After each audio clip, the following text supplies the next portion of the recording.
Hello, everyone, and welcome. We're so excited to have you here today for this conversation about careers, pathways, and possibilities in the clean energy sector.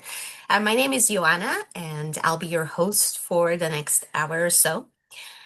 EHRC would like to acknowledge that we conduct business on the ancestral and unceded territories of all First Nations, Métis, and Inuit people across Turtle Island. EHRC's head office is located on the traditional unceded territory of the Algonquin and Anishinaabe people. Atlantica Centre for Energy is located on the traditional unceded territory of the Mi'kmaq people, whose enduring presence and contributions we honor. As a national organization, EHRC recognizes the vital role of Indigenous peoples in Canada's past, present, and future. And we're committed to supporting reconciliation through our work, partnerships, and actions, respecting the inherent and treaty rights of all Indigenous peoples and striving to build relationships based on respect, dignity, trust, and cooperation. Before we jump right in, a couple of housekeeping items. You have the chat and Q&A functionalities. These are now open, so please use them to engage with each other and with our panelists. And if you have questions for our panelists, please use the Q&A function. I will address those towards the end of the webinar. For tech support, please use the chat and our team will be happy to troubleshoot with you. And the chat is also where you'll see some of the links to any of the resources that we mention throughout the webinar. You can also turn live captions and translation on your screen. And before anyone asks, yes, we will be sending a recording and resources will be provided after the webinar. So what is in store for us today? We'll begin with introductions to our respective organizations. This webinar is co-hosted by EHRC and Atlantica Centre for Energy, Fuel for the Future. And after a quick game, yes, with prizes, we'll turn to our speakers for a panel discussion and a Q&A. So without further ado, who are we at EHRC? EHRC is a nonprofit organization. We support the human resources or the workforce behind our electricity and renewable energy industries in Canada. What we do is we do a deep dive, we do research, labor market intelligence, who is doing what, with what skills, do we have enough of those people in our country? And if not, what are we doing about it? And who do we need at the table to resolve some of those challenges and seize the opportunities? From then, we take our findings and we put them into actionable programs. For example, we offer funding programs to employers who hire youth or students or apprentices. And I always tell anyone looking for a job or an internship or a work placement, use that as part of the interview process. Tell prospective employers that there are programs designed to support them financially if they hire you. Some of our other programs are here to help you by showcasing different opportunities as well. For example, we have close to 70 videos on our website of different people talking about who they are, what they do, and why they love it. You will find videos on everything from skilled trades, engineering technicians and technologist positions, IT or corporate positions, finance, marketing, operations. So take a look. Maybe there's something that you didn't know about and actually would be a good fit for you. I also want to highlight our Pathways Pro, a new platform. It is a platform currently helping you figure out what skill trade might be a good match for your particular preferences. So you would answer a series of questions and you will get a whole bunch of information, anything from outlook for this particular occupation, salary range, educational requirements, and where to obtain those. It is all in one and the same place. It is very easy to navigate, and we are very happy to have launched this. I also want to highlight our job board. On the next slide, you'll see a couple of screenshots that show you that our job board is a place where you can search for job openings like other job boards as well. But what you can do is also create your specific profile and stand out to potential employers by allowing them to connect with you. So if you are looking for a potential career in electricity or renewable energy, this is the place for you to go to. It is a national job board highlighting all those opportunities. We also supplement this with our mentorship platform, Mentor Junction, which is a free platform that gives you the opportunity to create connections with people from the industry. Perhaps you are interested in exploring an engineering career. You can find someone maybe in your region, maybe with a similar background, and you can connect with them and ask them some questions about how they got to where they are.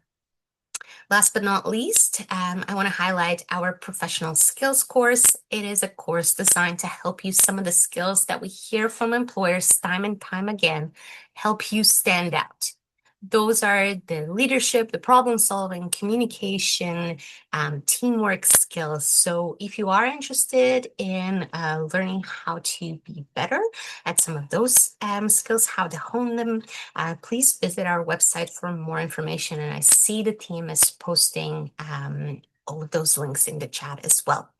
If you have any questions on any of the above, please don't hesitate to contact us at programs@ehrc.ca, and we'll also show you our website and socials. And I encourage you to follow us to keep up to date on any new opportunities out there. Now, without further ado, I would like to introduce to you our co-host for the day. This is Leah Butler from Atlantica Centre for Energy, who will tell you a bit about their organization and also Fuel for the Future. Leah, hi. Hi, thank you, Johanna. So yes, my name is Leah Butler. I am the manager of energy literacy initiatives at the Atlantica Centre for Energy. So the Atlantica Centre for Energy provides a unique meeting ground for industry, government, and the education and research sectors, along with the community at large, to foster partnerships and proactively engage in energy-related issues.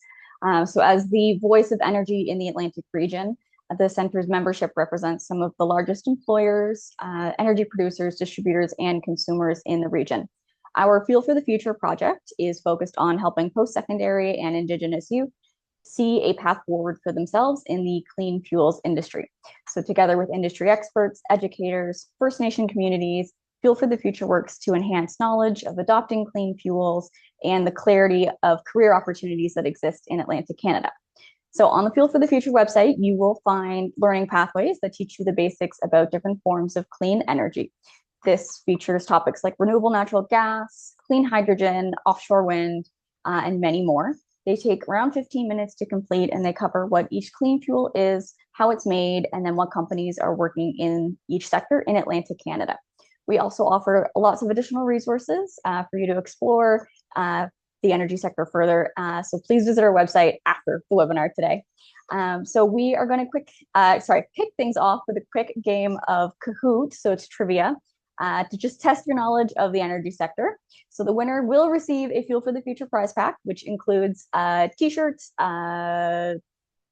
charger. I should have this more prepared, but I forgot to write it down. That's fine. In any case, so I'm going to share my screen now. That's going to have the QR code on there, so you all can join the game.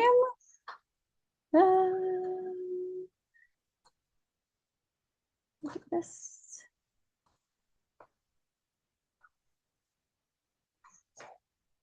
Okay, so that should be up. I'll leave you all a few minutes so you can go to kahoot.it and then put in the game pin, and that should allow you in. If for your usernames, you could please put your first name and the first letter of your last name so that we can match that up with your email address that you signed up with so that the winner will be able to receive their prize pack.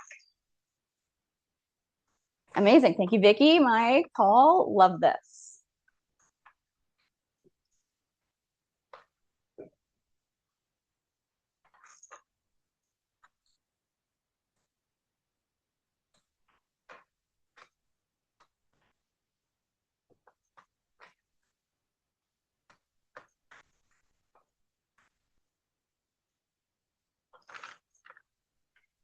Okay, now we did not discuss how long we were going to give participants to sign on, so I think I'll give it a few more seconds here.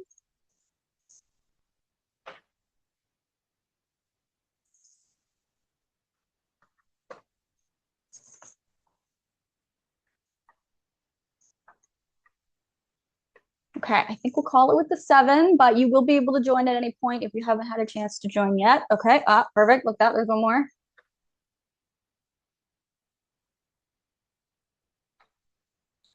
All right, let's get started.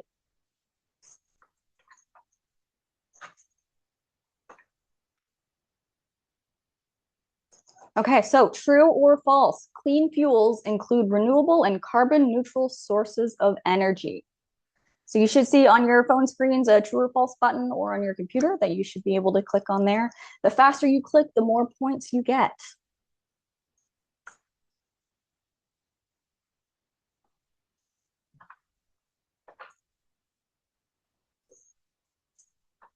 Okay, it is true. Congrats, everyone.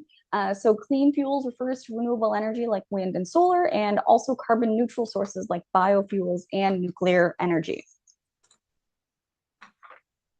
All right, amazing. You all did very well. Very quick on that one. So next, which energy occupation is the highest in demand in Atlantic Canada right now? Your options are power line technicians, electricians, industrial and power systems, industrial trades, or engineers. Our lovely friends at EHRC were kind enough to pull together this research for us. So we will see in a second here. Okay, so correct answer was electricians for industrial and power systems. So these primary work areas include utilities, wind farms, refineries due to grid upgrades, renewable integration, and an aging workforce. Amazing. Good job, everybody. Okay, another true or false question for you. Electricity generated from wind and solar resources alone cannot currently be used as baseload power.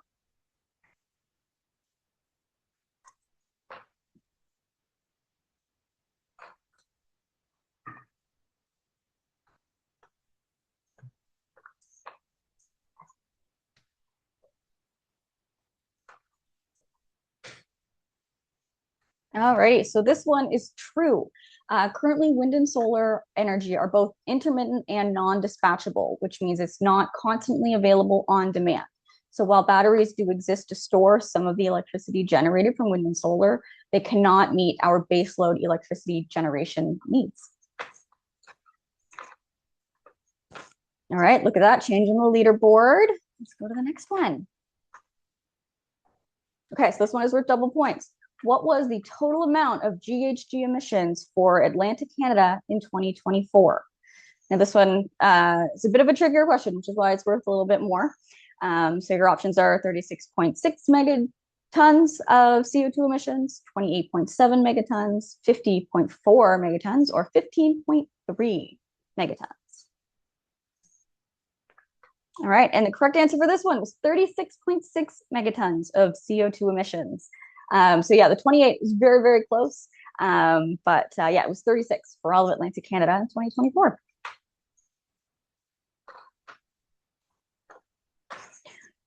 Alrighty, and for your last question, true or false, renewable natural gas and clean hydrogen can be blended into the natural gas distribution system in Atlantic Canada.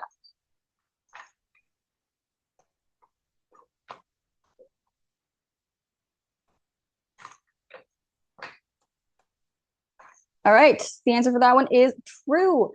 Due to the newer infrastructure in Atlantic Canada, our pipes can handle blended fuels. So why don't we see who the winner is here? Okay, Mike, solid third place. Great job. Paul, fantastic job. And our winner is Dylan. Amazing. Fantastic. So we will be in contact with you to get that prize pack sent out. And yeah, thank you everyone for playing along. So I'm going to pass it back to Joanna so we can kick off our chat with the panelists. Thank you very much, Leah. This was Fun. I always get like a good trivia game to get us going. So, off to our panel discussion. So today's session really is all about real stories, real journeys, real advice. Our panelists all come from different backgrounds, they have different pathways, different starting points, and that's exactly why this conversation matters. There is no single path into this industry, and we want you to see just how many doors might be open to you. So before we jump in, I'd love to get a quick sense of the room. So in the chat, if you could please type one skill that you've developed either in school, at work, or in life that you are proud of. It could be anything like communication or teamwork or problem solving, research, leadership, you name it, anything. What is one skill that you've developed that you're proud of?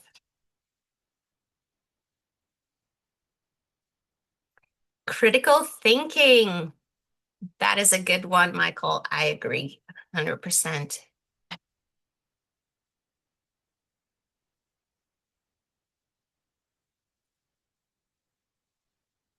Emotional intelligence, leadership,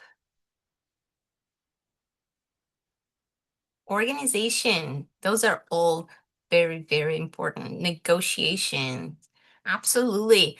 This is fantastic, folks. You are mentioning some really, really good ones, and those skills show up in more careers that you might think, including the ones that we'll talk about today, time management in particular. So let's actually meet our panelists. I invite you all to introduce yourselves with your name, your role, and the organization that you work with. And Sully, why don't we start with you? Okay. Hello, everyone. I'm Suli Chatwan, and I'm the Director of Operations at Natural Forces Solar.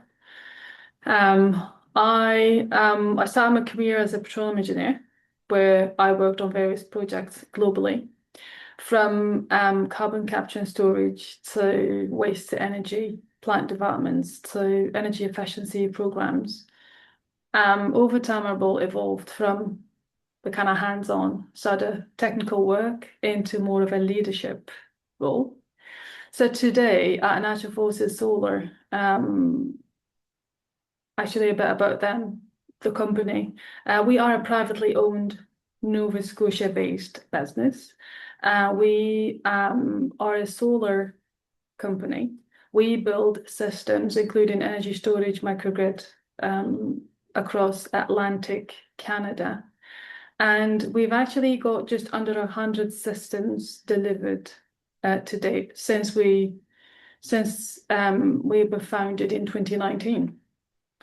And yeah, I'm really excited to be here today to share experiences, hear about the panelists, and questions from the audience.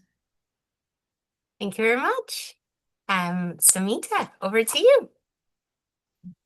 Thank you, Joanna. Hi, everybody. My name is Samita Ramal. I have a background in mechanical engineering. I did my undergraduate in mechanical and also my master's in mechanical, and I currently work with Eastward Energy here in Halifax. I work as the energy transition specialist. So Eastward is a natural gas distributor in the province, and my work focuses on energy efficiency and decarbonization initiatives for our company as well as our customers. Thank you. And Adam?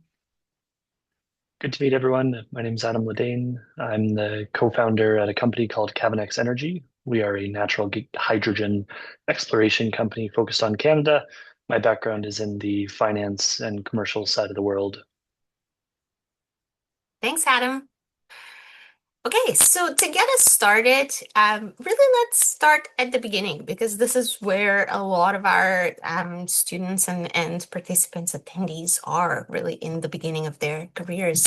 So you all mentioned briefly what you studied in post-secondary. Could you tell us a bit more about your path, what you studied and were you always planning to do what you do now?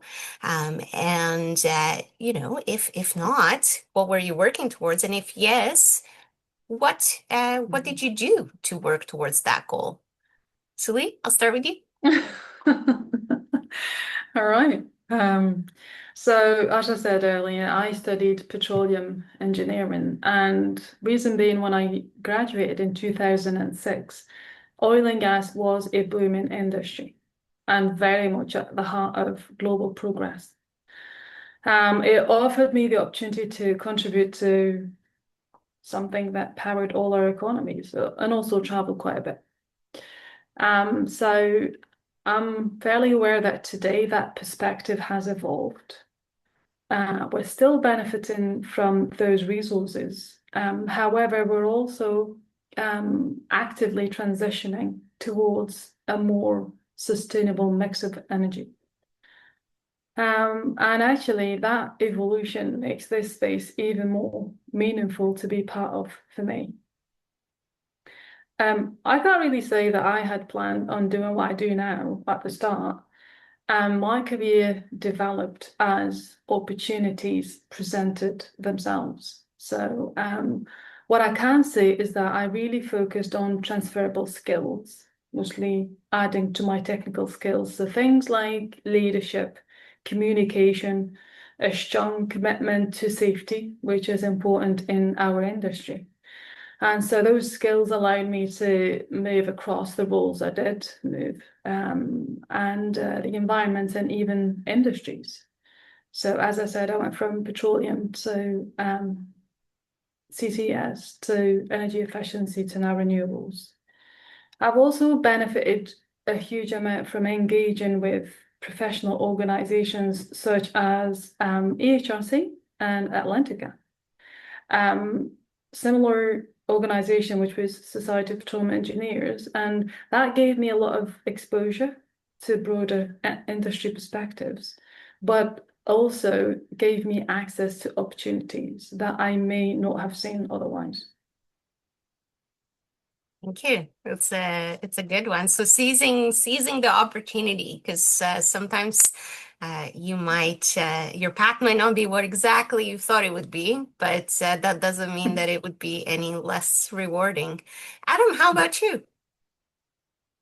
Sure. So yeah, through school, did kind of a finance focus in a Bachelor of Commerce. Initially thought I wanted to be an accountant, very quickly realized that was not the right answer. And then just kind of started moving into worlds where, similar to Suli's comment, you just got to see a lot of things. So investment banking, and then moving into private equity, and then eventually into kind of the building businesses in the clean energy and kind of new technology space. The common thread, again, kind of similar to Suli, is just finding places where you get to see and touch a ton of different things, just because I find it much more interesting than kind of repetitive action. I'd say to kind of access that, it's looking at things like EHRC, Fuel for the Future, just being relentlessly curious, listening to things like ShaleCon's podcast Catalyst, looking at the foresight companies, just looking at all these neat things that humans are building, because it opens doors that I, at least early in my career, didn't even know existed. But if you're lucky enough to be around the people that kind of pull you into those rooms and force you to look around outside of your own little world at other opportunities, it's extraordinary what some people are kind of building and doing and getting to be a part of. So that's kind of what's pulled me from the world of accounting, not that there's anything wrong with that, into a much more interesting world of building something that doesn't exist yet. Fantastic. This is fascinating. I'll come back to your story in a little bit. Samita, and how about you? Can you share with us, please? Yeah, absolutely. Like I mentioned, I did mechanical engineering. I did my undergraduate in Nepal. That's where I grew up. And then I came to Canada for my master's in mechanical. So I guess talking about if I was always planning to do what I'm doing, somewhat, yes. When I was growing up, there was a period in time when there was like brownouts and blackouts where I lived. So it always stuck with me that, oh, there's abundance there. We have Himalayas and rivers, but we don't have hydropower. So sort of that shaped my interest. And like Adam and Soli talked about, evolve is also a mix in the sense that I focused on hydropower in undergrad, but then as the world sort of evolved towards hydrogen and maybe storing the access during the seasonal times to store, maybe make hydrogen and store it, my interest sort of shifted and I got involved in hydrogen now. So yeah, growing and evolving.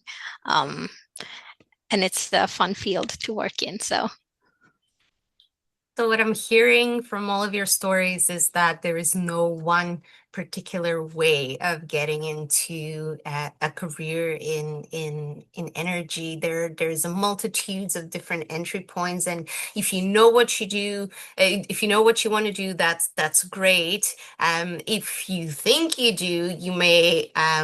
It's probably a good idea to be curious and also surround yourself with people that might open doors for you that you didn't even know existed. At which point, though, I'm very curious, at which point did you figure out that, yes, this is what I want to do? Was there a specific moment or something that happened in your career that made you think, okay, I need to make a move and this is where I want to be?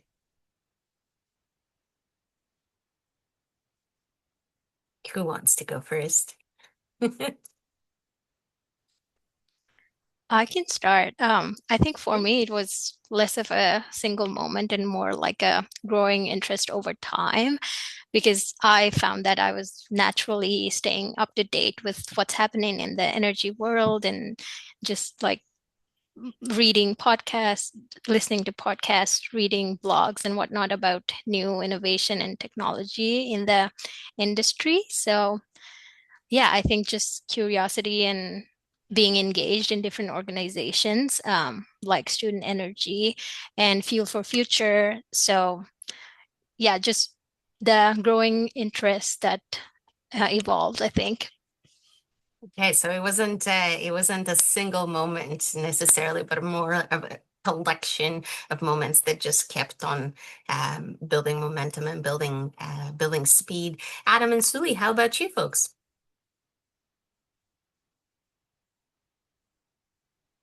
Yeah, go ahead, please. We're having a polite off as to who would go first. I'll step back. Sorry, Adam, I'm jumping in. I will agree with Samita. As I said earlier, there were opportunities. Well, I designed my career so that I was open to opportunities as they were arising. And I knew from the start that I enjoyed working with technology, similar to Adam. I liked building things and solving problems. And so engineering was a natural fit. And so regardless of the specific field within energy, I don't feel as though I have transitioned. If you build transferable skills, you will open up more opportunities. That's what I believe. And over time, what really confirmed it for me that I was on the right path was seeing the impacts, how the work I do contributes to not just businesses, but to communities. And regardless of whether it's bringing a gas well online or building a power plant, to me, the impact is the part that really reinforces that to me. I'm not sure about you, Adam. Yeah, I'd say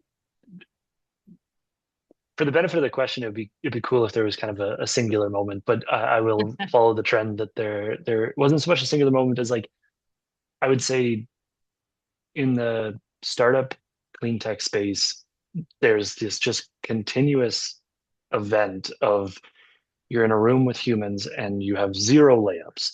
Like you have to raise capital for a technology that doesn't exist while convincing people to work on that harder than they previously have worked for less money and more uncertainty. like everything is hard. And you look around the room and you have all these humans that are objectively just incredible in their fields signing up for that. It's very easy to get intoxicated by and excited by getting to kind of be shoulder to shoulder with that type of human every day. So I'd say the kind of consistent realization of, okay, this is the place that I at least want to spend time and energy is when you look around and you see the other people that are making that choice, and kind of thinking, yeah, I want to be like them. I want to spend time with them. I want to learn from them. It's just a wonderful collection of people to get to fight a really hard fight with. Perfect. Thank you so much. Actually, it wasn't really a trick question. I do appreciate your responses in showing us that, you know, you don't need to have that pivotal moment necessarily. It is just gaining more and more experience as you go along that clarifies where you want to be. So shifting gears a little bit, I want to talk about, you know, some of the real stuff, the challenges and the pivots and some of those moments that shape us. What are some challenges that you faced along the way? And could you perhaps share with us a moment when things didn't go as planned and you know, you had to pivot and you had to bounce back? What did you do? Do you have a story like that you can share with us?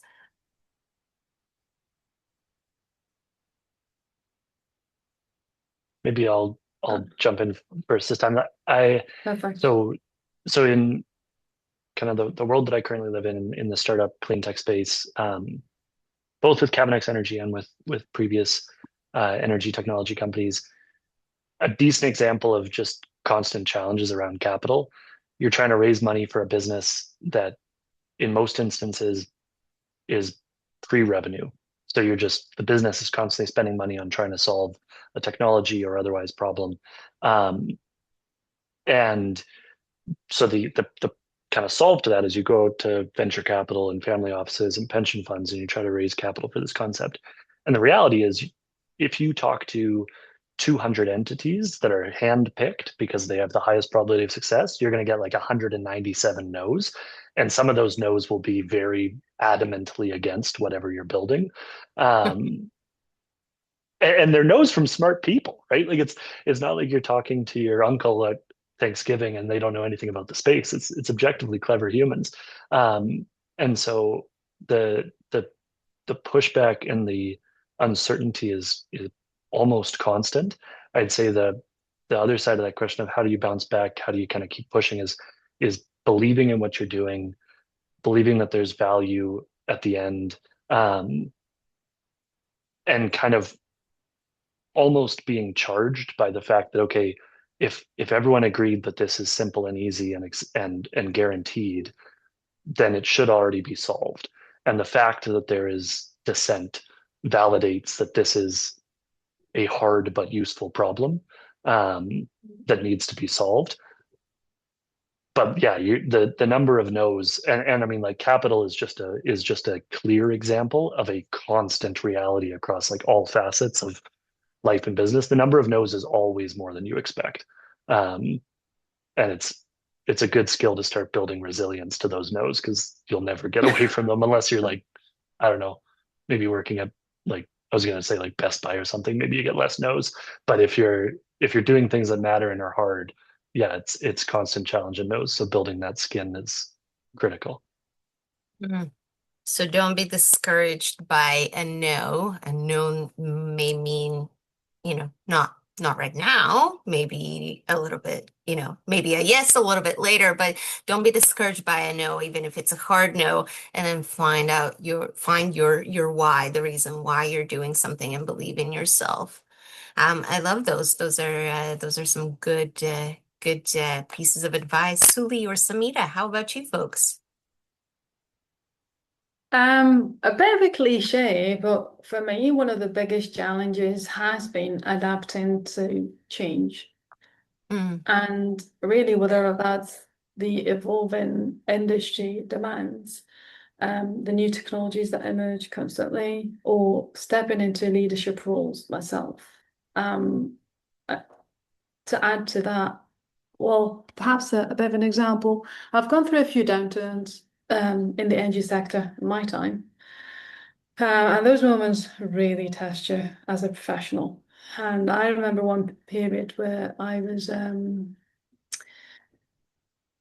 projects were, being delayed, budgets were tightening. There was a lot of uncertainty around what would move forward, both internally within the business and pressure from regulations and industry. And it would really have been easy to become discouraged. But instead, it actually forced me to focus on learning, staying adaptable, and supporting the teams around me through that uncertainty. I did enlist the help of a couple of mentors, obviously, and that was a huge help. Again, going back to those organizations, making yourself visible, connecting to other professionals in the industry, digging that well before you're thirsty.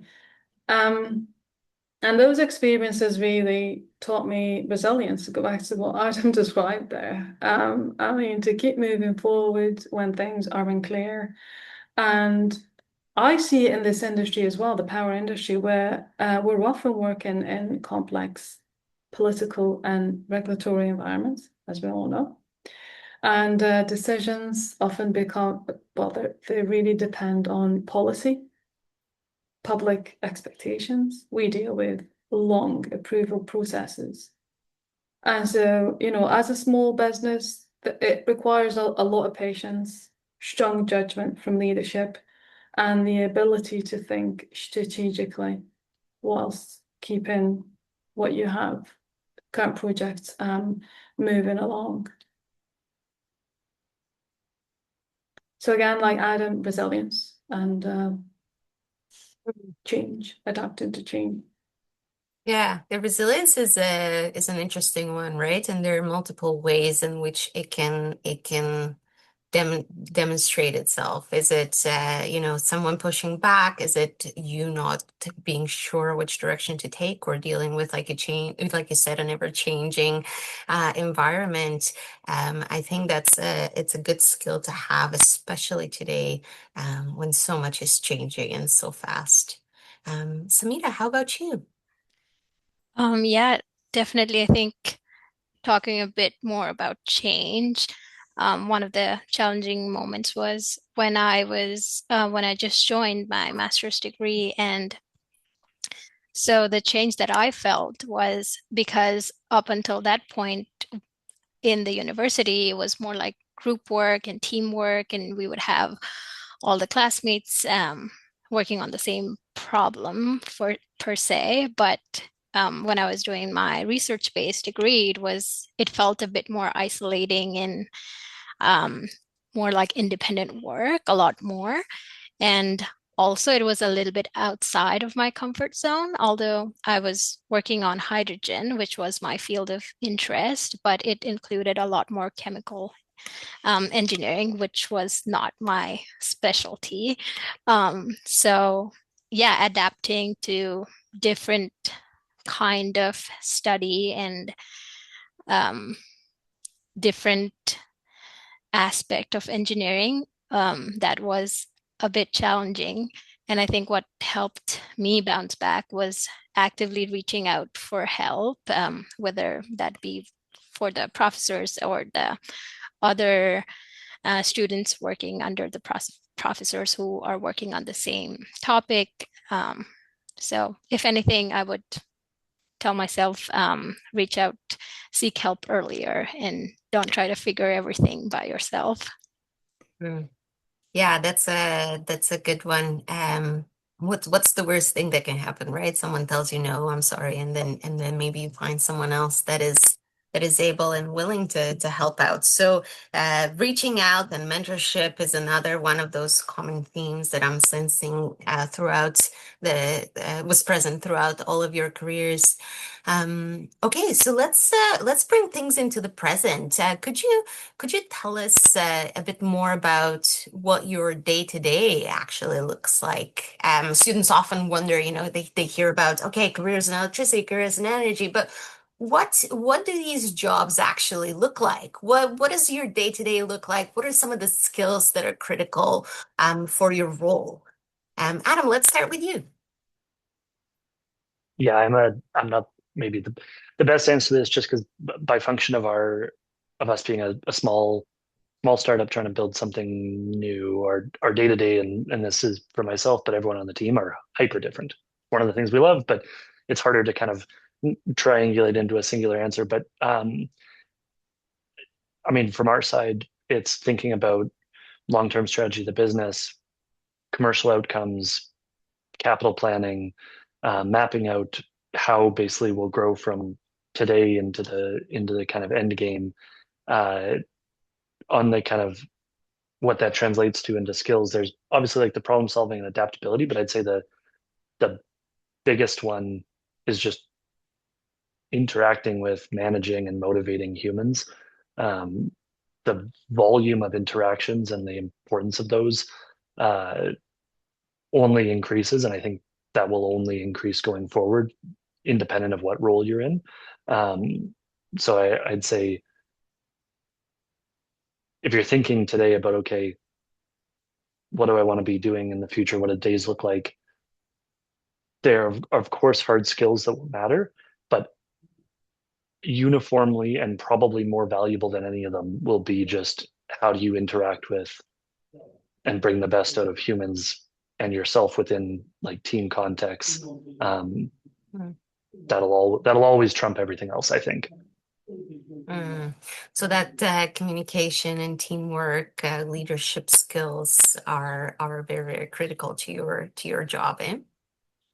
Yeah, and to be clear, that's you can be the lowest level in a company, and you can be a leader, but that skill takes time and effort, and to Samita's point, a ton of mentorship. But almost every time that person has more opportunities, more interesting experiences, even if their like hard skills are maybe not as strong as their peers, the soft skill human side always pulls them into the neat rooms. Yeah, absolutely. You don't need a title to be a leader, right?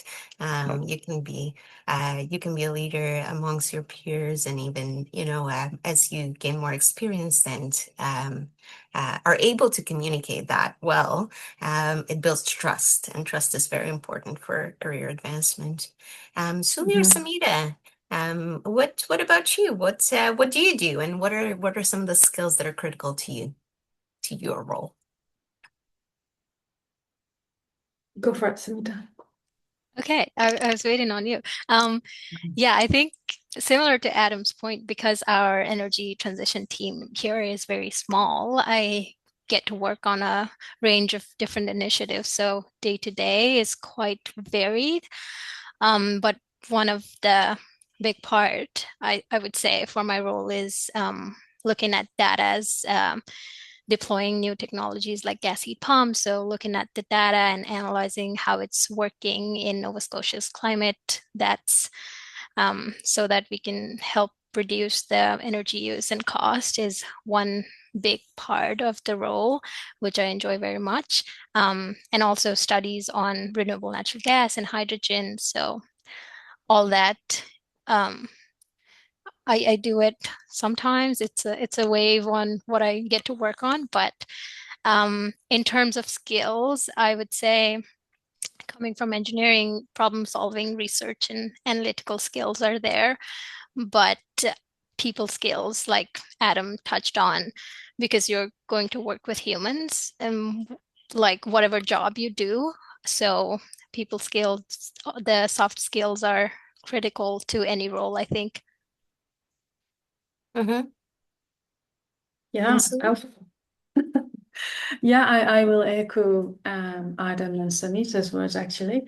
So my day-to-day working at Natural Forces, because we engineer, construct, and operate our projects, our assets. My day-to-day is a mix of firefighting, problem solving, as well as long-term planning for the business. And so they center largely around better communication, collaboration, and quite a bit of planning. I spend quite a bit of time connecting with various stakeholders, so internal or external, trying to ensure alignment, share updates on projects and about the business and industry, and address priorities within our teams. I work closely with my teams to solve challenges on their projects and coordinate efforts across other teams. And we're all working towards keeping projects moving effectively. So a key part of my role really is also looking ahead, as Adam was saying. We need to plan for the future. And so we need to be identifying risks and opportunities and make sure we're set up to achieve the business goals at the corporate level, that were set at the corporate level, really. And yeah, I agree with you, Sunita. During your education, you develop strong technical skills, so math, sciences, and analytical thinking. But in the workplace, what becomes more critical are more your, the other skills. So communication, leadership, collaboration, planning, adaptability. I'm just mentioning these because you guys have already, and yeah, safety for us. And so these are the skills that you develop over time and through experience, mentorship, industry events, and stepping outside your comfort zone, because that's really what it's all about. Thank you very much. I think this was a very nice summary of, pointing out of our discussion so far, pointing out that the hard skills, the analytical skills, research and whatnot that you gain through educations are very, very important, but you also need to move outside of this and work on some of this, what we call soft skills or professional skills for the future. They have many, many names, but the communication and adaptability and resilience. We have maybe about 10 minutes left. I want to encourage our attendees to start posting some questions for you in the Q&A. So you mentioned already some of the opportunities out there to develop some of those soft skills, but I want to hear from you folks. How did you develop the forward thinking or the adaptability, the communication? What did you do? Was it through education? Was it training, extracurricular activities? What would you encourage someone that is just starting their career to pursue?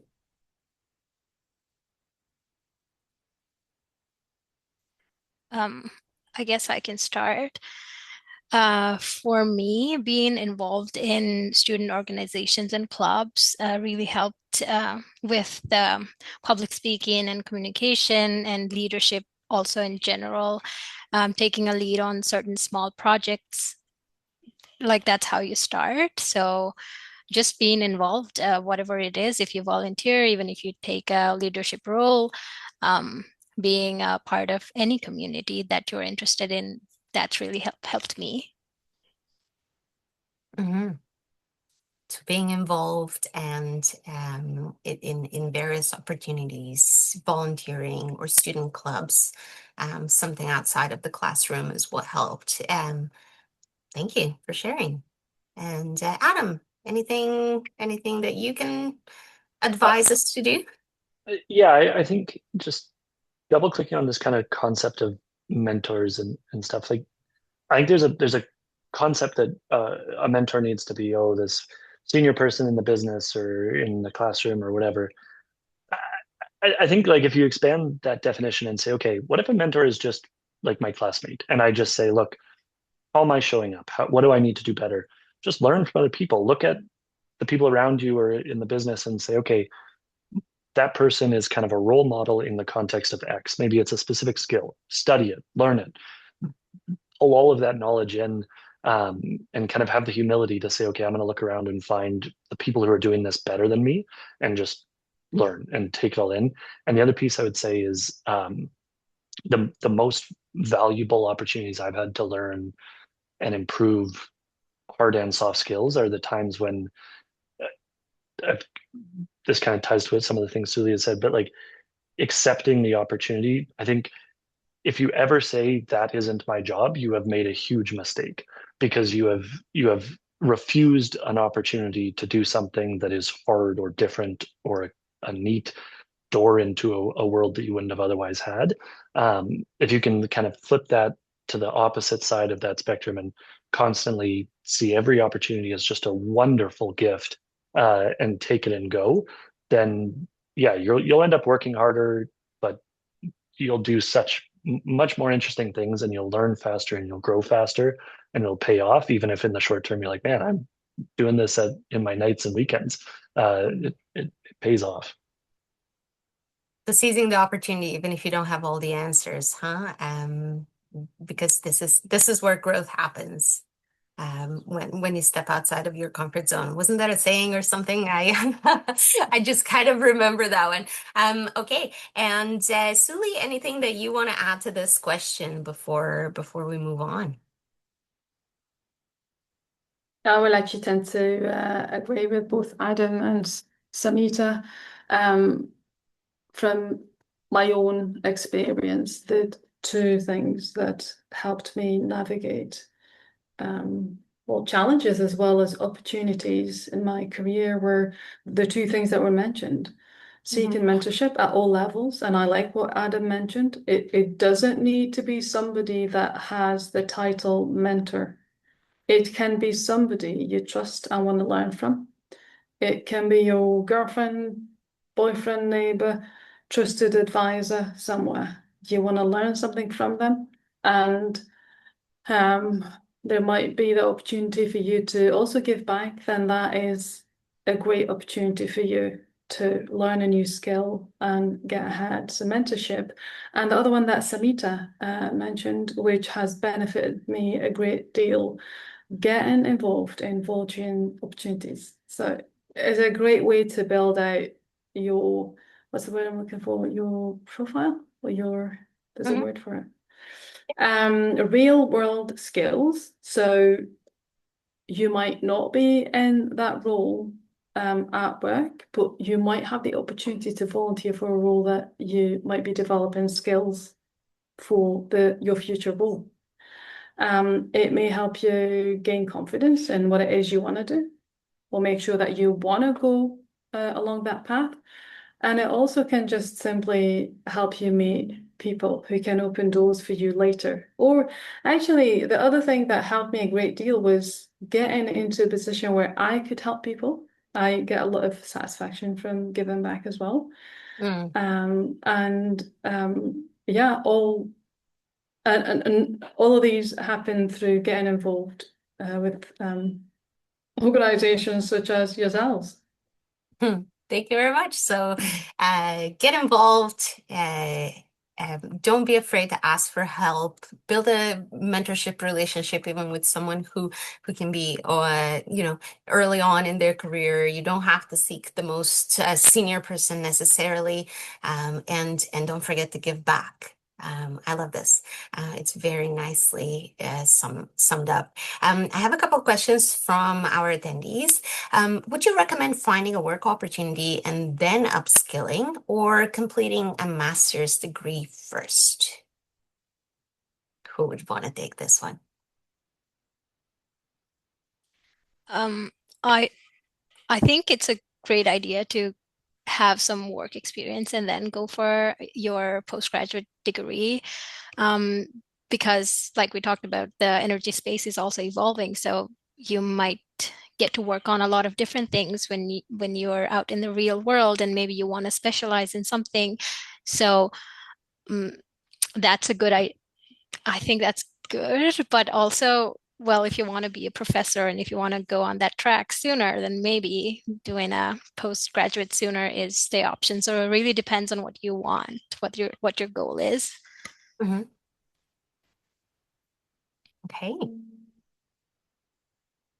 Anyone else? Okay. The other question. Can I just Yeah, can absolutely. I just want to it really is it's a good question. But to me it really depends on your very particular situation. And so for me, generally my advice is to get real world experience first, if you can. Mhm. But if you can't, and you're certain that that master's degree is the field you want to develop in, then go ahead. But if you're unsure, get an experience, and that's why we have co-ops, and that's why we have gap years, and even I would encourage apprenticeships as well. If you really don't know what it is you want to do, well, just get experience first, talk to people. I think there's a theme here where we're like, entry-level jobs aren't about, that career, that job you're going to have in 30 years, because you don't know. And it's okay not to know. However, starting somewhere is key. Just start somewhere. Okay, just start somewhere. You might not have all the answers, but that's okay. I love this. Okay, we're almost at the end of our webinar, so I'm posing a challenge to you folks with just 2 sentences. What excites you the most about the future of either clean fuel sector, energy sector more broadly? And what would you say to a young person who feels unsure about their future path? So what excites you? What would you say to someone who feels unsure? Adam, let's start with you. Okay, 2 cents. What excites me? The energy transition is narrowing its aperture to things that actually will work. And in doing so can actually change the world for the better. And I think that's terrific. On the someone starting their career, I'll steal Suli's. Just go do something. It doesn't have to be perfect. Go do something with a mentality of learning and curiosity, and it will probably work out quite nicely. Thank you, Adam. Samita. What excites me, how the world is understanding energy and energy transition and the need for cleaner, affordable, reliable energy. That excites me, that everybody's in this sector, which is crucial. And what I would say to somebody unsure, echoing everybody's points here, you don't need to have everything figured out.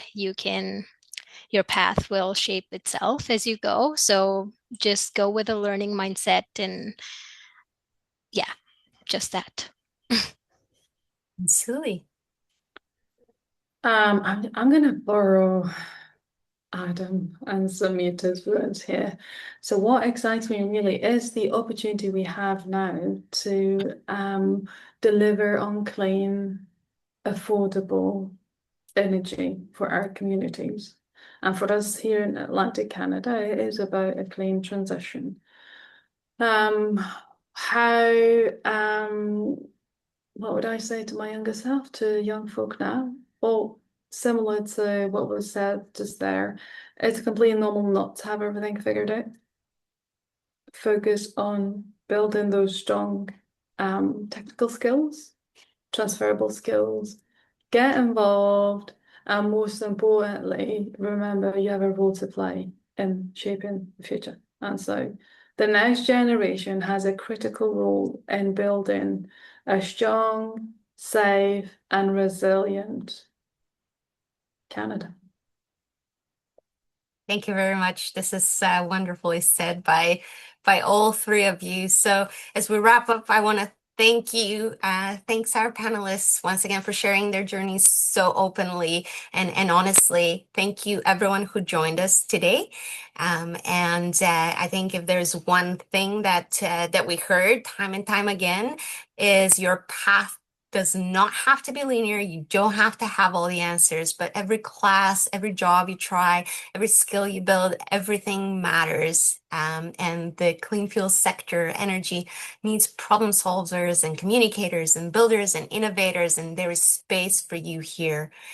So we do hope that today sparked something, whether it's a question, an idea, a possibility. We do encourage you to keep exploring. That's, I think, nicely sums up our conversation. Keep exploring possibilities and say yes to opportunities. And I wish you a great rest of the day. Thanks again. Thank you. Thank you. Bye.